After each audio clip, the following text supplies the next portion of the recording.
ఇంటికి వచ్చాక వాళ్ళిద్దరి మధ్య ఏఆర్ మరికలు ఉండబోవు. పద సాకేత్. ఆ రఘు వచ్చి ఏదన్నా చిచ్చు పెట్టి రచ్చ చేసి వెళ్ళాడా? రఘురామ్ రావడం ఏంటి? ఆ మూల మీద ఆటోలు ఎదురైతే ఇక్కడికే వచ్చాడనుకున్నా. ఆటోలో ఎదురయ్యాడా? ఎక్కడా? ఈ మూల మీదే.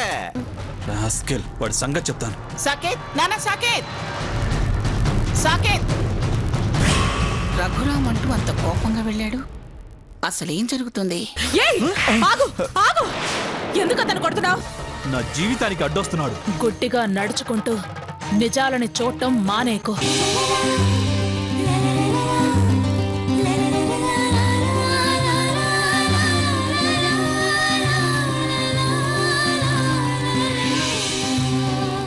మీ స్టేషన్లో పనిచేసే రఘురామ్ అనేవాడు మీతోనే ఉంటాడట? అవునమ్మా. వాడమ్మా నాన్న ఎక్కడుంటారు, ఏం చేస్తుంటారు? అంత వివరంగా నాకు తెలియదమ్మా. ఏమీ తెలియకుండానే వాడిని ఇంట్లో ఉంచుకుంటున్నావా? చీరాల్లో చదువుకునేటప్పుడు నా కాలేజ్ మేటు. నేను డిగ్రీ ఫైనల్లో ఉండగా అతను ఇంటర్ ఫస్ట్లో చేరాడు.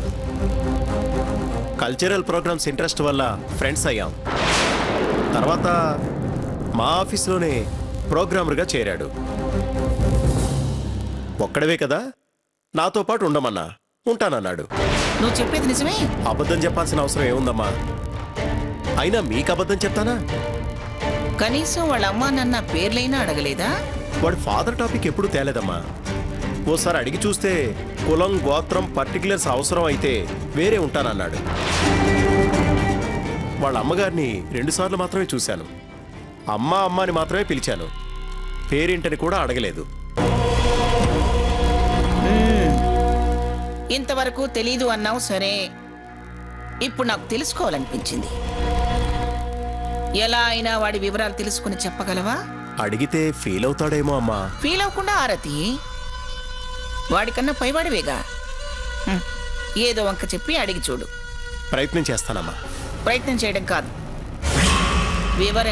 వివరాలు తెలుసుకొని అర్జెంటుగా నాకు చెప్పాలి. వాళ్ళ వివరాలు ఈవిడికేం అవసరం పడింది? వాడికి ఏమన్నా పెళ్లి సంబంధాలు చూస్తున్నారా? అలాగేనమ్మా, వస్తాను. మంచిది. వీడు తెలిసి చెప్పట్లేదా, నిజంగా తెలీదా? చూద్దాం. చెబితే చెబుతాడు, లేకపోతే మరో దారిలో ప్రయత్నం చేద్దాం.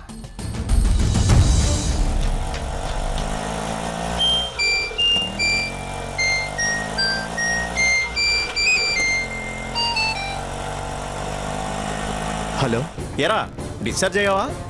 ఇంకా ఇంటికి రాలేదే? డిశ్చార్జ్ అయ్యానురా, కానీ ఇంటికి రావడం లేదురా. ఏంటి, ఇంటికి రావట్లేదా? అదేంట్రా, ఇంటికి రాకుండా ఎక్కడికి వెళ్తున్నావు? అమ్మను నీ పరిస్థితుల్లో ఇక్కడొద్దు, 4 రోజులు ఇంటికి వెళ్దాం రమ్మని తీసుకెళ్తుందిరా. అలాగా? ఏది, ఓసారి అమ్మకు ఫోన్ ఇవ్వు. అమ్మా, భాస్కర్ ఫోన్. ఏమనుకోకు భాస్కర్, వీడు చాలా నీరసంగా ఉన్నాడు. పైగా మానసికంగా కూడా ఏదో ఒత్తిడిలో ఉన్నట్టున్నాడు. ఒక 4 రోజులు నా దగ్గరే ఉంచుకోవడం మంచిదనిపించింది, అందుకే ఇంటికి తీసుకెళ్తున్నాను. నేను అనుకోవడానికి ఏముంది, ఓ విధంగా మీరు చేసే పనే కరెక్ట్. అలాగే తీసుకెళ్ళండి.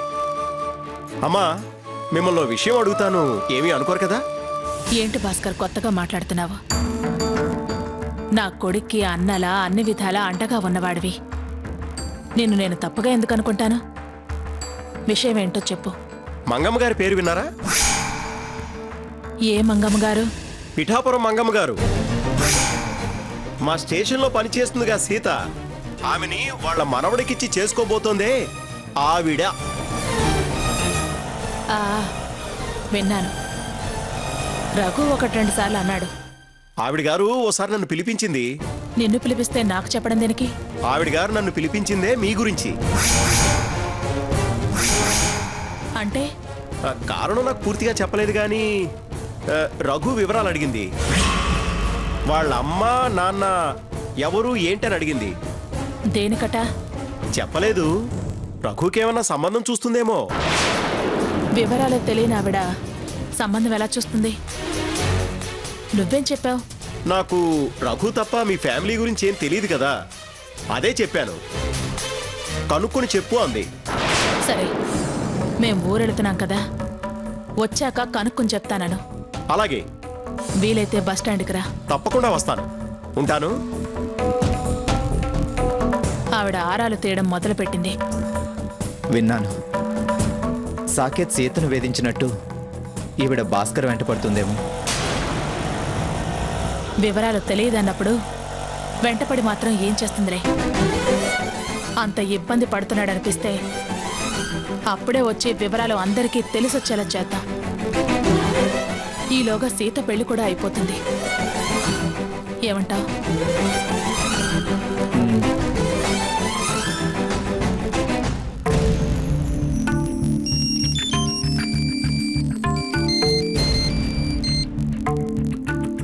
చెప్పు భాస్కర్. వాళ్ళు ఇంటికి రావడం లేదు. ఒంట్లో బాలేదు కదా, దగ్గరుండి చూసుకుంటానని వాళ్ళమ్మ రఘుని ఊరు తీసుకెళ్తోంది. ఏమిటి, ఊరు తీసుకెళ్తున్నారా? ఏ ఊరు? కాకినాడ దగ్గర ఏదో పల్లెటూరు అన్నారమ్మా. పోనీ ఫోన్లో అడగకపోయావా? అడిగానమ్మా. మా వివరాలతో ఆవిడికేంటి పని అని అడిగారు.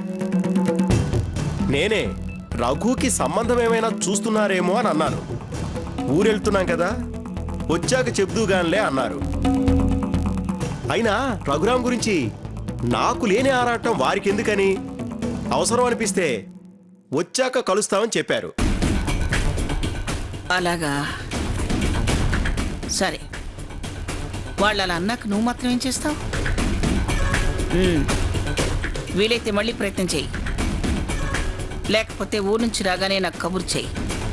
నేనే వచ్చి కలుస్తాను. మంచిదమ్మా. వీడి మాటలు నమ్మబుద్ధి కావటం లేదు. ఏదో దాస్తున్నాడేమో అనిపిస్తుంది. అంతా కలిసి నాటకం ఆడుతున్నారేమో అనిపిస్తుంది. రఘురాం శారద కొడుకేనా కాదా? వాళ్ళి పెళ్లి చెడగొట్టాలనుకుంటున్నారా లేదా? అసలు అది ఈ ఊరు ఎందుకు వచ్చింది? సీత ఇంటికి వెళ్లాల్సిన అవసరం ఎందుకొచ్చింది? సాకేత రఘురాం మీద పళ్ళెందుకు కొరుకుతున్నాడు? తేల్చాలి. అన్ని విషయాలు తేల్చాల్సిందే. అవును, అది ఊరొచ్చిన సంగతి. రేయ్ ఆనంద్, ఆనంద్!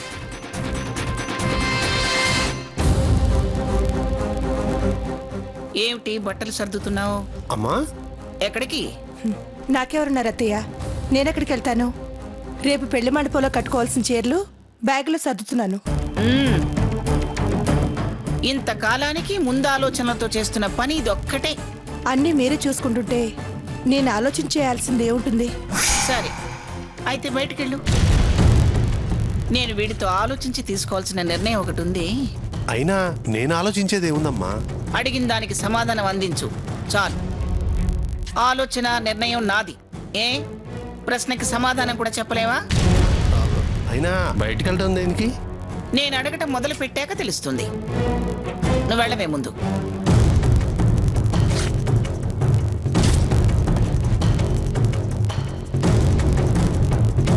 అయినా బయటికి వెళ్ళడం దేనికి? నేను అడగటం మొదలు పెట్టాక తెలుస్తుంది. నువ్వు వెళ్ళవే ముందు.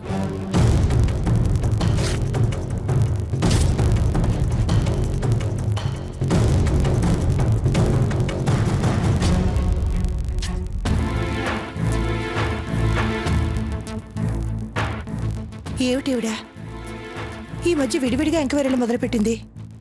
మొన్న లాయరు, ఇందాక భాస్కరు, ఇప్పుడేమో ఈయన్ని. దేని గురించి ఆరాలు తీస్తుంది?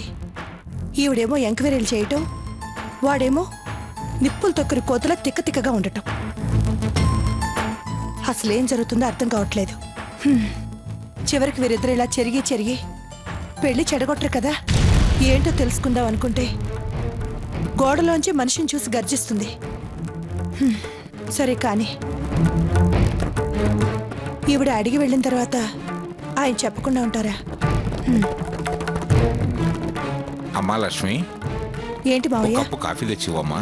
అలాగే. అవును, ఇల్లేంటి ఇంత ప్రశాంతంగా ఉంది? చిచ్చుబుట్టి ఇంట్లో లేదా? కొడుకుతో రహస్యంగా ఆ గదిలో మాట్లాడుతున్నారు మావయ్య. వాడితో రహస్యమా? ఇదేదో ప్రపంచం ఇంతలా ఉందే. కసుబుసులే కాని ఇలా ఎప్పుడూ మాట్లాడలేదే. అదే నాకు అర్థం కావట్లేదు మావయ్య. అంత ఆశ్చర్యంగా ఉంది. అంత ఆశ్చర్యంగా చూడాల్సిన పని లేదురా. అడిగిన దానికి సూటిగా సమాధానం చెప్పు. శారదని ఊరు నువ్వే పిలిపించావా? నాకేం తెలియదు అంటుంటే మళ్ళీ మళ్ళీ అదే అడుగుతావే? అయినా వాడి పెళ్ళికి శారదని నేనెందుకు పిలుస్తాను? ఎంతైనా పెద్ద పెళ్ళ కదా. పైగా చీరాల్లో అది కనపడగాని తహతహలాడిపోయావు కదరా.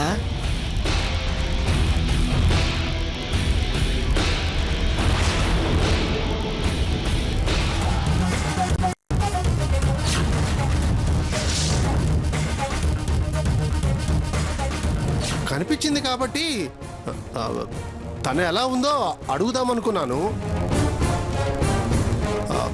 అంతేగాని సాకేత్ పెళ్లికి పిలిచేంత సంస్కారం లేనుని కాదమ్మా. ఆవిడ ఈ ఊరికి వచ్చిందని నాకెలా తెలుసు? తెలవడం కాదు, కనిపించిందిరా. కనిపించిందా?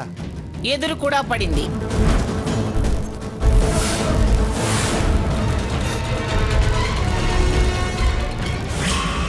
వాదించింది కూడా. నాకు వార్నింగులు కూడా ఇచ్చింది. కళ్ళు తెరిపించే ప్రయత్నంలోనే కన్ను మూసేదాకా బ్రతుకుతాను. చెమ్మగిలిన కళ్ళతో నన్ను క్షమాపణ అడిగే రోజు దగ్గరలోనే ఉంది. పైగా అది ఎదుటి పడింది ఎక్కడో తెలుసా? ఎక్కడా? సీత వాళ్ళ ఇంటి దగ్గర. సీత ఇంటి దగ్గర? అందుకేరా నిన్నడగాల్సి వచ్చింది. అసలు అది సీత వాళ్ళ ఇంటికి ఎందుకు వచ్చింది, ఎలా వచ్చింది? అందుకే నిన్ను అడగాల్సి వచ్చింది. మావయ్య, కాఫీ.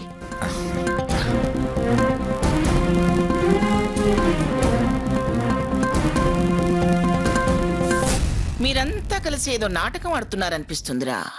అమ్మా, నువ్వు చెప్పేదాకా నాకు ఈ విషయమే తెలీదు. అలాంటిది నాటకాలు ఆడాల్సిన అవసరం ఏంటమ్మా? తనని పెళ్లికి పిలిచి ప్రాబ్లం క్రియేట్ చేసుకున్నట్టే అవుతుంది. అలాంటప్పుడు పిలవాల్సిన అవసరం నాకేంటి? అసలు ఎందుకు వచ్చిందో నాకు తెలీదమ్మా. సీతకి చీరాల్లో పరిచయం అయింది కదా, తనేమైనా పెళ్లికి పిలిచిందేమో. దాని వాలకం పెళ్లికొచ్చిందన్నా లేదురా. ఏదో కడుపులో కుళ్ళుతో వచ్చిందనిపిస్తోంది. అవును, అసలు అది ఇప్పుడు ఏ ఊర్లో ఉంటుంది? అది తెలీదమ్మా. నిజంగా తెలీదా నీకు? దేవుడి మీద ఒట్టేసి చెప్తున్నాను, నిజంగా నాకు తెలీదమ్మా. చూడానంద్, చీట్ల పేక ఆడితే ఆడేవు. నన్ను చీట్ చేయాలని చూస్తే మాత్రం చాలా సమస్యలు ఎదుర్కోవాల్సి వస్తుంది. సరే, ఇప్పటిదాకా దాని గురించి ఏం తెలియకపోయినా ఇప్పటి నుంచి వివరాలు తెలుసుకో. నీకేం తెలిస్తే అది నాకు చెప్పు. దాచాలని చూస్తే మాత్రం నీ కొడుకు పెళ్లి ఇబ్బందుల్లో పడుతుంది.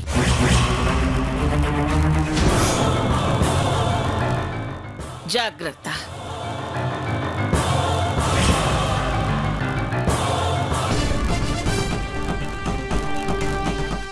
ఏమండి? ఏంటి మంగా? మీతో మాట్లాడాలి, రండి.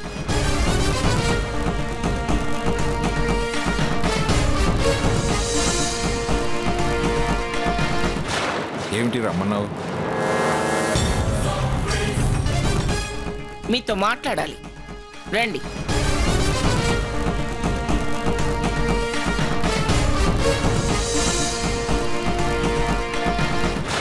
ఏమిటి రమ్మన్నావు?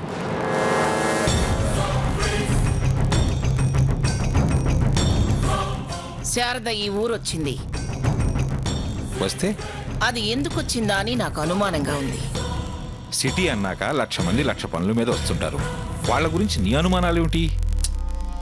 1,00,000 మంది 1,00,000 సార్లు వస్తారు వెళతారు. ఆ రావడం వేరు, ఇది రావడం వేరు. పైగా అది సేతింటికొచ్చింది. వస్తే రావచ్చు, దానికి నువ్వు అనుమాన పట్టడానికి సంబంధం ఏమిటి? అది నా శత్రువు. నా శత్రువు నా కాబోయే మనవరాలి ఇంటికి వస్తే నేను అనుమానించద్దా?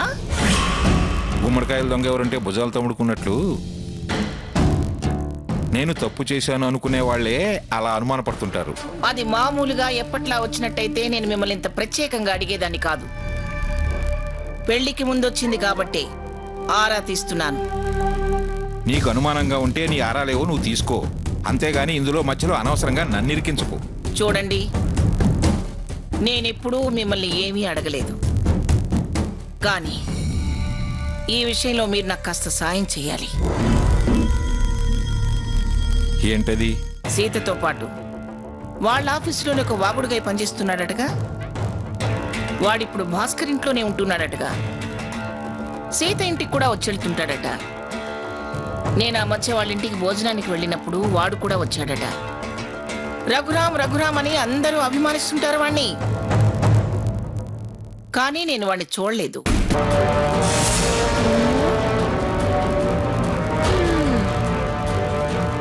నమస్కారం అండి. నమస్కారం. రా బాబు కూర్చో. ఏడేవాడు? అమ్మా, అతను ఫేస్ వాష్కి వెళ్ళాడమ్మా. ఏ వాడి ఫేస్ వాష్ చేసుకోకపోతే చూడటానికి వీలవదా? ఫేస్ నేను చూసేదే ఉందిలే, పదవే. పైగా సాకేత్ వాడి పేరు వినగానే ఆవేశపడుతున్నాడు. ఏదో జరుగుతుంది. అందరూ మన దగ్గర దాస్తున్నారని నాకు అనిపిస్తోంది. అందుకని మీరు మామూలుగా ఏమీ తెలియని భాస్కర్ దగ్గర నుంచి విషయం రాబట్టి నాకు చెప్పాలి. అర్థమైందా? అర్థమైంది. అయినా నువ్వు అనుమానించినట్లే వాళ్ళు అక్కడ ఉంటే ఉండుండొచ్చు. అయితే నీకేంటి? అసలు అతని వివరాలతో నీకు పనేంటి? చాలా ఉంది. సరిగ్గా సాకేత్ పెళ్లికి ముందు దిగారంటే వాళ్ళేదో పథకం మీద ఉన్నారని డౌట్. వాళ్ళ ప్లాన్ తెలిస్తే వాళ్ళ ఆట కట్టించచ్చు. లేకపోతే 10 మందిలో మన పరువు పోతుంది. అదే జరిగితే ఈ మంగమ్మ బతకడం అనవసరం. అందుకే మిమ్మల్ని అడిగి తెలుసుకుందాం అనుకుంటున్నాను. సరే, తెలుసుకుంటాలే. ఎప్పుడు ఎలా అడగాలో, విషయాన్ని ఎలా రాబట్టాలో ఆలోచించి కాసేపు ఆగి కనుక్కుంటాలే.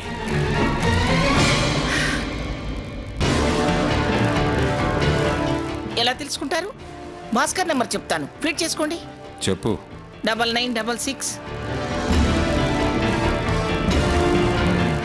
సరే, కనుక్కుంటా.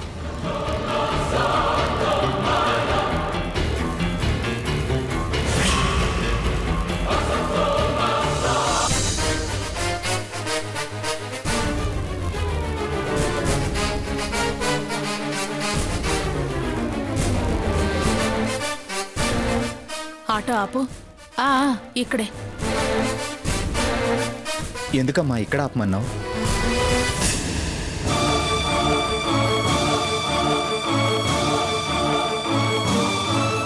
ఏంటమ్మా ఆలోచిస్తున్నావు? వెళదామా వద్దా అని. అదేంటి వెళ్దామని బయలుదేరి ఇప్పుడు వెళ్దామా వద్దా అని ఆలోచిస్తున్నానంటావు? హాస్పిటల్ నుంచి బయలుదేరక ముందు ఊరికే వెళదామనుకున్నా. కానీ తర్వాత జరిగిన విషయాలను బట్టి చూస్తే వెళ్ళటం కరెక్ట్ కాదేమో అనిపిస్తోంది. ఎందుకమ్మా? నన్ను ఆ మంగమ్మ సీత ఇంటి దగ్గర చూసింది. మనం వచ్చేసిన తర్వాత వాళ్ళని ఎంత వేధించుంటుందో అదే ఆలోచిస్తున్నాను. పైగా భాస్కర్ని అడిగి మన గురించి ఆరాలు కూడా తీసింది. ఈ పరిస్థితుల్లో ఇన్ని అనుమానాల మధ్య సీతను వదిలేసి వెళ్ళటం న్యాయం కాదనిపిస్తోంది. అలా అని మనం ఇక్కడే ఉండిపోతే సీత ప్రమాదంలో పడుతుందేమో. నిజంగానే ప్రమాదంలో పడి నిలదీసే పరిస్థితి వస్తే తన తప్పేం లేదని చెప్పి సాక్షులుగా ఒప్పించగలిగే వాళ్ళం మనమే కదరా. మనం తన్ని సమస్యల్లో వదిలేసి వెళ్ళటం ధర్మం కాదేమో అనిపిస్తోంది.